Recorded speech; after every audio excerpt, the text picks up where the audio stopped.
Welcome to my summary of C.S. Lewis's book, Till We Have Faces, A Myth Retold. In this novel, C.S. Lewis retells the classic story of Cupid and Psyche in such a way that he allows certain Christian themes to shine forth in a hidden but profound way. Rather than give you a summary of like a play-by-play of what happens in this novel, I'll just share with you my favorite symbol and my favorite theme and give you somewhat of a context in which you can enjoy reading the novel yourself. My favorite symbol is the veil. At a young age, Orwell, the protagonist, is told by her father that she has to wear a veil at the father's second wedding because Orwell is too ugly. Later in the novel, Orwell decides to permanently don the veil because her beloved half-sister Psyche had just been exiled and Orwell wants to hide her emotions at this heartbreaking loss for her. We see that on an exterior level, the veil helps to hide Orwell from showing her physical defects, such as her human emotions at the loss of Psyche, but also her ugliness towards others. As Orwell transitions into becoming the Queen of Gloam, this gives her a sense of power and mystery as people are afraid and also in sense of awe and wonder at who this queen truly is behind the veil. On an interior level, though, something far worse is taking place through the symbol of the veil.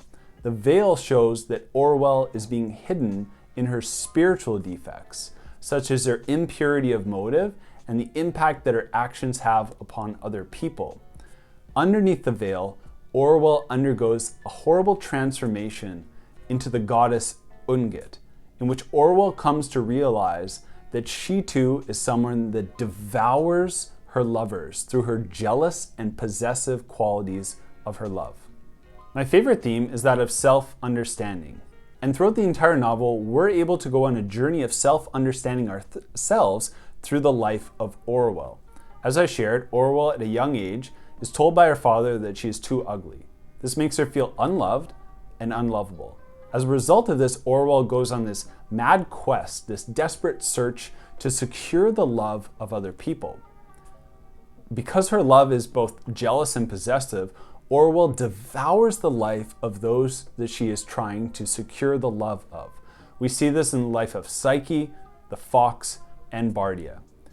And to add on top of that, Orwell's devouring love also makes her blind to actually be able to receive the genuine love that those three characters are trying to show her as well. Although Orwell thinks that she actually has a pure love for those that she is trying to secure the love of, in a dream, Orwell realizes that her love is actually very jealous and possessive. This makes Orwell want to kill herself. She actually hates who she has become. But the gods tell her that she must die before she dies. This is a brilliant point by C.S. Lewis, in which we must bring death to the old self so that we must actually arrive at the new self to actually meet Christ. It's somewhat of a resurrection experience that Orwell has to go through. The real experience of Orwell dying to her old self happens when she finally reads her complaint against the gods. What's so interesting is that Orwell hears this complaint read in a strange voice, even though she thinks it's her own, and also in a much different version than what she had written down in the novel. This shows that Orwell finally reveals her true self before the gods. And rather than hoping that justice will be done to the gods for having betrayed her in the loss of Psyche, Orwell actually realizes that if justice is supposed to be done, it's her that's going to be punished and not the gods. Thankfully, Orwell receives a sentence of mercy instead of justice at the end.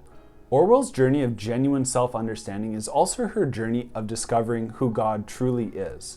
Orwell realizes that the gods will not meet us face to face till we have faces. This means that you must come to a full self-understanding of who you are, with all your motives and all of the impact that your actions have both upon others and yourself. Until you do that, the gods will remain silent, because there's no point in the gods speaking to us when we are totally oblivious and blind to the reality of who we actually are. Once we actually have a true face, a true self, Then the gods can speak to us and we'll be able to receive that truth with clarity and understanding.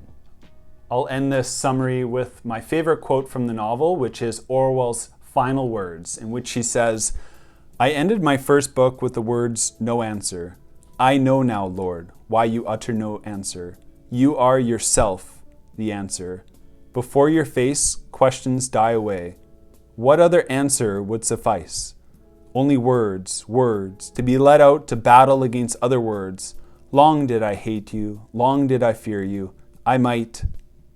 Orwell's final words before she died and met the gods reveal this profound transformation that is taking place.